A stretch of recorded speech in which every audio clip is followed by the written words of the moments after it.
ഇവിടെ വട്ടിയൂർക്കാവ് അജിത് കുമാറിന്റെ മറ്റു സംഭാഷണം പോട്ടെ, അദ്ദേഹം മുന്നോട്ട് വെക്കുന്ന ആവശ്യം ഈ പുരുഷ കമ്മീഷൻ ആവശ്യമാണ്. അദ്ദേഹത്തിന്റെ സംഘടന ഓൾ കേരള മെൻസ് അസോസിയേഷൻ എന്ന സംഘടനയുമാണ്. ഇവർ ചൂണ്ടിക്കാണിക്കുന്ന ചില കാര്യങ്ങളുണ്ട്. അതിന്റെ അനുവാദം നോക്കിയാൽ എന്താണ് സ്ത്രീ പീഡനമാണോ അല്ലെങ്കിൽ പുരുഷ പീഡനം നോക്കിയാൽ അജഗജാന്തര ഡിഫറൻസ് ആണെങ്കിൽ കൂടിയും ഒറ്റപ്പെട്ട ചില സംഭവങ്ങളുണ്ട്.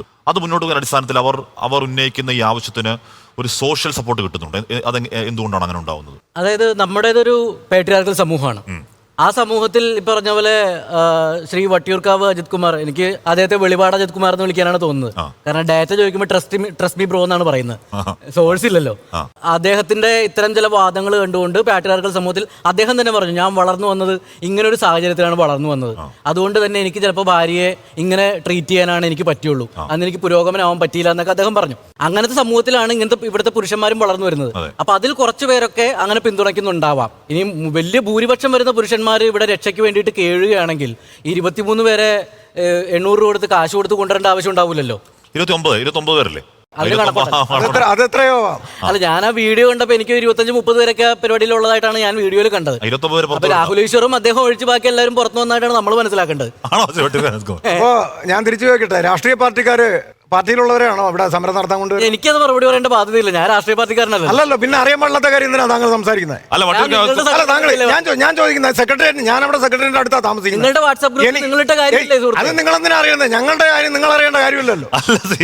നിങ്ങളുടെ ഒരു പൊതുസംഘടനയല്ലേ? പൊതുസംഘടനയാണ്, പുറത്തുള്ളവർ അറിയേണ്ട കാര്യമില്ല. പൊതുമതത്തിലുള്ളവർ അറിയേണ്ട കാര്യമില്ല. അത് ഞങ്ങളുടെ സംഘടന, ഞങ്ങളുടെ കാര്യങ്ങൾ. വീട്ടിലിരുന്ന് വട്ടം കൂടി 2 പെഗടിച്ചാ പോരെ? സ്വകാര്യ സംഘടനയാണെങ്കിൽ അത് ഞങ്ങൾ പൊതുസമൂഹം നിങ്ങളോട് ഇടപെടും. പൊതുസമൂഹം നിങ്ങളോട് ചോദ്യങ്ങൾ ചോദിക്കാം, ചോദ്യങ്ങൾക്ക് ഉത്തരം പറയാൻ നിങ്ങൾ തിരിച്ച് മറുപടി ഉണ്ടാവും, അത്രേ ഉള്ളൂ. തിരിച്ചു മറുപടി പറയേണ്ടത് ആരാ പറഞ്ഞത്? ആകെ പരിപാടി 32 പേര്, അത് 29 പേര് 800 കൊടുത്ത് പുറത്തു എടുത്ത ആൾക്കാർ. ഇയാൾ വന്ന കണ്ടോ അതിൽ എത്ര പേരുണ്ടത്? എത്ര പേരുണ്ടായിരുന്നു? പിന്നെ എത്ര പേരുണ്ടായിരുന്നു? അല്ല, ഞാൻ ഓരോ കേസിൽ കൗണ്ട് ചെയ്തുകൊണ്ട് നടക്കുകയല്ല. ഞാൻ ചോദിക്കട്ടെ, അല്ല അത് നിങ്ങളുടെ പരിപാടിയിൽ എത്ര പേര് പങ്കെടുത്തു?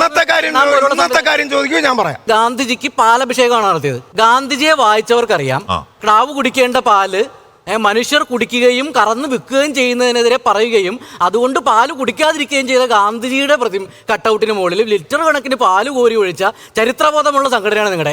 എന്താണ് അതിന്റെ ഉദ്ദേശം? പാലെന്ന് പറയുന്നത് എന്താ? ഗാന്ധി പാൽ വിരോധിയായിരുന്നു. നിശ്ചിതമായിട്ടുള്ള സാധനമാണോ? അല്ല, ഗാന്ധി പാൽ വിരോധിയായിരുന്നു. പാല് വിൽക്കുന്നതിനെതിരായിരുന്നു, കുടിക്കുന്നതിനെതിരായിരുന്നു. നമ്മളതിനെ പരിശുദ്ധമായിട്ടാണ് കാണുന്നത്. ഒഴിക്കുന്ന ഒരു നമ്മളതിനെ പരിശുദ്ധമായിട്ടാണ് കാണുന്നത്. രാഷ്ട്രപിതാവ് ഇന്നലെ നിങ്ങൾ പത്രസമ്മേളനത്തിൽ എന്ന് പറഞ്ഞല്ലോ, രാഷ്ട്രപിതാവ് പുരുഷനാണ്, നമ്മുടെ രാഷ്ട്രപിതാവ് ണെന്നൊക്കെ ഇരുന്ന് തള്ളി. രാഷ്ട്രപിതാവ് പുരുഷനല്ലേ? താങ്കൾ പുരുഷനാണോ? അത് നിങ്ങളെ ബോധിപ്പിക്കേണ്ട ആവശ്യം എനിക്കുണ്ടോ? താങ്കൾക്ക് അത് പറയാൻ പറ്റുന്നില്ലല്ലോ. താങ്കൾ ആണാണെന്ന് പറയാൻ താല്പര്യമില്ലല്ലോ. അത് കാണിക്കട്ടെ. താങ്കൾക്ക് അത് കാണിക്കാൻ പറ്റുന്നില്ല. പുരുഷനാണെന്ന് ഞാൻ പറയും. വട്ടിയൂർക്കാവ് അല്ലെങ്കിൽ വെളിപാട് അജിത് കുമാർ പറയുന്ന ഈ ബിംബത്തിൽപ്പെട്ട ആണല്ല ഞാൻ. എനിക്ക് സമ്മതിക്കാൻ പ്രയാസമില്ല.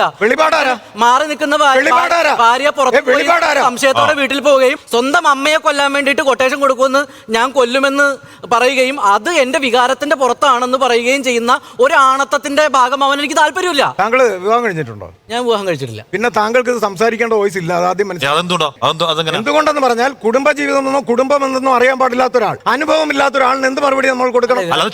കുടുംബജീവിതത്തെ പറ്റിയല്ലോ ചോദിച്ചത് സുഹൃത്തെ. ഇത് പൊതുസമൂഹത്തിൽ മധ്യത്തിൽ നിന്ന് നമ്മൾ നടത്തുന്ന ചർച്ചയാണ്. ഗ്രീഷ്മയുടെ വധത്തിന്റെ പാലഭിഷേകമാണല്ലോ സ്ഥിരമായിട്ട്.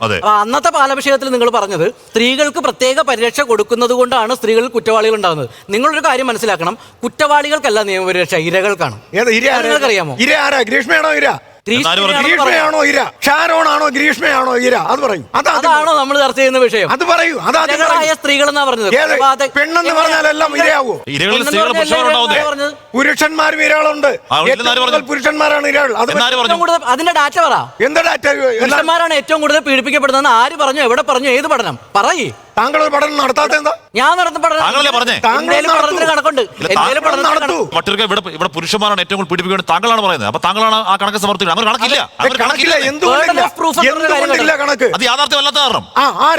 നാഷണൽ ക്രൈം റെക്കോർഡ്സ് ബ്യൂറോയുടെ കണക്ക് പ്രകാരം ഇന്ത്യയിലെ ജയിലുകളിൽ കുറ്റം ശിക്ഷിക്കപ്പെട്ടുകൊണ്ട് കഴിയുന്ന പ്രതികളിൽ ക്രൈം ചെയ്യുന്ന 96% പേരും വയലന്റ് ക്രൈം ചെയ്യുന്ന 95% പേരും പുരുഷന്മാരാണ്. ഇത് നാഷണൽ ക്രൈം റെക്കോർഡ്സ് ബ്യൂറോയുടെ കേന്ദ്ര സർക്കാരിന്റെ കണക്കാണ്. ഇത് ഈ കണക്കുകൾ ഉണ്ടാക്കുന്ന എല്ലാം പാവാടകളാണ്. അതാ ആ ബസ്. ഞാൻ പറഞ്ഞുതരാം ഇവിടെ പറഞ്ഞു തീർന്നിട്ട് ഞാൻ പറഞ്ഞു എന്ന് പറഞ്ഞാൽ ഈ നാട്ടിലെ കോടതി, ഞാൻ ഈ നാട്ടിലെ പറഞ്ഞിരുന്നു. പോലീസ് സംവിധാനങ്ങൾ, ഈ ഞാൻ നാട്ടിൽ ക്രൈം റെക്കോർഡ്സ് ബ്യൂറോയിലേക്ക് അല്ലല്ല, ഈ കണക്കുകൾ സമാഹരിക്കുന്ന ആളുകളൊക്കെ പാവാടകളാണ്. സാറിന് ഇഷ്ടമല്ലാത്ത കണക്കുകളെല്ലാം പാവാട. ഒരു പോലീസ് സ്റ്റേഷനിൽ ഒരു കേസ് വന്നു കഴിഞ്ഞാൽ അവിടെ പെൺകുട്ടികൾ പ്രതികളായിട്ടുണ്ടെങ്കിൽ അവരെ പിൻവാതിൽ കൂടി പുറത്തിറക്കി വിടുന്നതാണ് നമ്മൾ കൂടുതലും കാണുന്നത്. എവിടെയെന്ന് ചോദിച്ചാൽ നിങ്ങൾ എന്താ കാണുന്നില്ലേ? നിങ്ങൾ കാണുന്നില്ലയോ? ഞാൻ കണ്ടിട്ടില്ല. നിങ്ങൾ ഈ നാട്ടിലില്ല. എനിക്ക് പഠിപ്പിച്ചതാ. നാരായണഗുരു പറഞ്ഞിട്ടുണ്ട്, വാദിക്കാനും ജയിക്കുവാനല്ല, അറിയാനും അറിയിക്കാനും പറഞ്ഞു കേട്ടിട്ടുണ്ടോ? ആയിക്കോട്ടെ. അപ്പൊ ഞാൻ അറിയാൻ വേണ്ടി വന്നിരിക്കുക. നിങ്ങൾ പറഞ്ഞതാ, പഠിപ്പിച്ചതാ. എത്ര കേസുകളാ പിൻവാതിൽ ഒരെണ്ണം പറയുന്നേ. ഞാൻ പറഞ്ഞു ട്രിവാൻഡ്രം വട്ടപ്പാറ ഒരു യുവതി ഒരു പരാതി കൊണ്ട് കൊടുക്കുകയാണ് ഭർത്താവിനെതിരെ. കൊടുത്തതെന്ന് പറഞ്ഞാൽ കുഞ്ഞിന്റെ കാല് ചവിട്ടി ഒടിച്ചു, അടുത്ത് ഇവരെ ഗാർഹികമായിട്ട് പീഡിപ്പിക്കുന്നു. ഇതൊക്കെയായിരുന്നു പരാതി. വട്ടപ്പാറ SHO നോക്കിയപ്പോ അതൊരു വ്യാജ പരാതിയാണെന്ന് മനസ്സിലായി. അദ്ദേഹം കേസെടുത്തില്ല. കേസെടുക്കാതിരുന്നപ്പോ ഇവിടത്തെ മന്ത്രിസഭയിലെ ഒരു മന്ത്രി വിളിക്കുകയാണ്. മന്ത്രി വിളിച്ചിട്ട് പറയാണ്, ഈ സർക്കിൾ ഇൻസ്പെക്ടറെ വിളിച്ചിട്ട് പറയാ, സർക്കിൾ ഇൻസ്പെക്ടർ നിങ്ങളോട് പറഞ്ഞോ? സർക്കിൾ ഇൻസ്പെക്ടർ നിങ്ങളോട് പറഞ്ഞാണോ? മാധ്യമങ്ങളിൽ വന്ന ആ റെക്കോർഡ് പുറത്തു വന്നു. GRL വിളിച്ച ഈ ശബ്ദരേഖ പുറത്തു വന്ന സി ഉടക്കി വർത്താനം, എന്താണ് സി ഉടക്കി വർത്താനം പറഞ്ഞത്? അത് ഒന്നാം തരം സൈക്കോ ക്രിമിനൽ ആണ് ഈ ഭർത്താവ്. ഒരിക്കലും അദ്ദേഹത്തെ ജയിലിൽ പോലും പോയി കണ്ട ആളാണ്. അപ്പൊ അത് ജയിലായി. കാര്യം എന്ന് വെച്ചാൽ മന്ത്രിയാണ് പറഞ്ഞത് ആ സർക്കിളിനെ മാറ്റി, ആ സർക്കിളിനെ അവിടെ സ്ഥലം മാറ്റി. സാറേ തെളിവുണ്ട്. ഈ സ്ത്രീയെ കൊല്ലുമെന്ന് നിരന്തരം പീഡിപ്പിക്കുന്നതിന്റെയും പേടിപ്പിക്കുന്നതിന്റെയും രാത്രി വീട്ടിൽ വന്ന് കൊല്ലുമെന്ന് പറഞ്ഞപ്പോൾ ഈ പാമ്പ് പിടിച്ച സ്ത്രീ പോലീസിനെ വിളിച്ചു. പോലീസുകാർ പോയില്ല. പിന്നെയും വിളിച്ചു, പോലീസുകാർ പോയില്ല. ഈ സ്ത്രീ മന്ത്രിയെ വിളിച്ചു പറഞ്ഞു ഈ ഭർത്താവിനെ കൊല്ലും സാറേ പറഞ്ഞപ്പം ഒരു മന്ത്രി ഇടപെടണ്ടേ? അദ്ദേഹം അവിടെ അറിയാത്ത കേസിൽ അയാളുടെ ഫ്ലാറ്റ് തട്ടിയെടുക്കാൻ വേണ്ടി ആ സ്ത്രീ ചെയ്തതാണ് എന്ന് ആര് പറഞ്ഞത്? ആരാ പറയുന്നത്? അതിക്രൂരമായി മർദ്ദിച്ചു ആ സ്ത്രീയെ ഇയാള്. ഒരു അപ്പ അയ്യോ പാവം കേസാണ്. ഞാൻ ഡീറ്റെയിൽ എടുത്തു തരാം. അയാൾ ഒരു അയ്യോ പാവം കേസാണ്. ഒരു അയ്യോ പാവമല്ല. ഞാൻ കേസ് ഡീറ്റെയിൽസ് എടുത്തു തരാം. സ്ത്രീകൾക്കെതിരെ വയലൻസ് നടത്തുന്ന മുഴുവൻ പുരുഷന്മാരും അയ്യോഭാവാണ്. കാരണം നിങ്ങൾ അത് പ്രഖ്യാപിച്ചിട്ടുള്ള ആളാ. അവസരം കിട്ടിയാൽ അമ്മയും ഭാര്യയും കൊല്ലാൻ നിൽക്കുന്ന ഒരാളെ സംബന്ധിച്ചിട്ട് എല്ലാവരും അയ്യോഭാവമായിട്ട് തോന്നും. അതൊരു സഹോദര സ്നേഹമായിട്ട് ഞങ്ങൾ കരുതുന്നുള്ളൂ. ശരി, ശ്രീ അജിത് കുമാർ, ഈ പറഞ്ഞ AKMA എന്ന് പറയുന്ന സംഘടന രജിസ്റ്റേർഡ് സംഘടനയാണോ? അതെ. അതിന്റെ ആ രജിസ്ട്രേഷൻ നമ്പർ താഴെ കാണുന്നത് തന്നെയാണോ? പിന്നെ പക്ഷെ അത് അന്വേഷിച്ചപ്പോ ഏതോ മെൻസ് അസോസിയേഷൻ ഓഫ് കേരള, അത് വേറെയല്ലേ? Men's association of Kerala. അല്ല, നിങ്ങളുടെ സംഘടനയുടെ പേരെന്താ? സ്റ്റേറ്റ് കമ്മിറ്റി കൂടിയിട്ട് നമുക്കതിൽ ഓൾ കേരള മെൻസ് അസോസിയേഷൻ ആക്കാം. പറ്റും. അത് ഞാൻ അങ്ങനെയാണെങ്കിൽ ഓൾ കേരള മെൻസ് അസോസിയേഷന്റെ പേരിൽ രജിസ്ട്രേഷൻ നമ്പർ എടുക്കണ്ടേ? പിന്നെയും ഇല്ല, വേണ്ടല്ലോ. വേണമല്ലോ. ഓൾ ആളൊന്നും ആർക്കും കൊടുക്കൂലല്ലോ. വേണമല്ലോ സാറേ.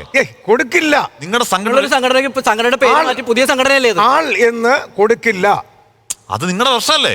ഇപ്പൊ നിങ്ങളുടെ സംഘടനയുടെ ആ രജിസ്ട്രേഷൻ നമ്പറുള്ള ആ സംഘടന പേരെന്താണ്? മെൻസ് അസോസിയേഷൻ ഓഫ് കേരള അല്ലേ? അതെ. അപ്പൊ ഇപ്പൊ ഈ ആത്മ എന്ന് പറയുന്ന ഈ സംഘടന വേറെ സംഘടനയാ? നിയമവിരുദ്ധോ? ആളെന്നുള്ളത് ആരും ഉപയോഗിക്കില്ല എന്ന് എങ്ങനെ പറയാൻ പറ്റും? നിയമവിരുദ്ധമാണ്.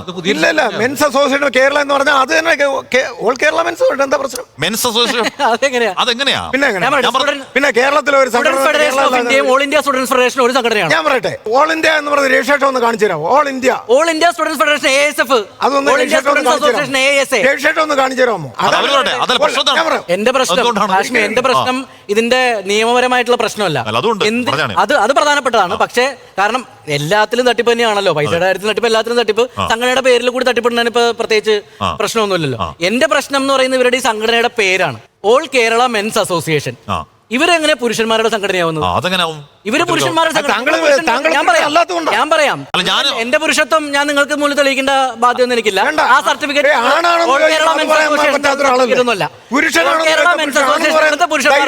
പുരുഷത്വ സർട്ടിഫിക്കറ്റ് കൊടുക്കാനുള്ള അധികാരമൊന്നും സർക്കാർ തന്നിട്ടില്ല. അത് നിങ്ങൾ ചെയ്യണ്ട. ഞാൻ പറഞ്ഞത് നിങ്ങൾ ഇവിടുത്തെ പുരുഷന്മാർക്ക് വേണ്ടി എന്ത് ചെയ്യുന്നതാണ്?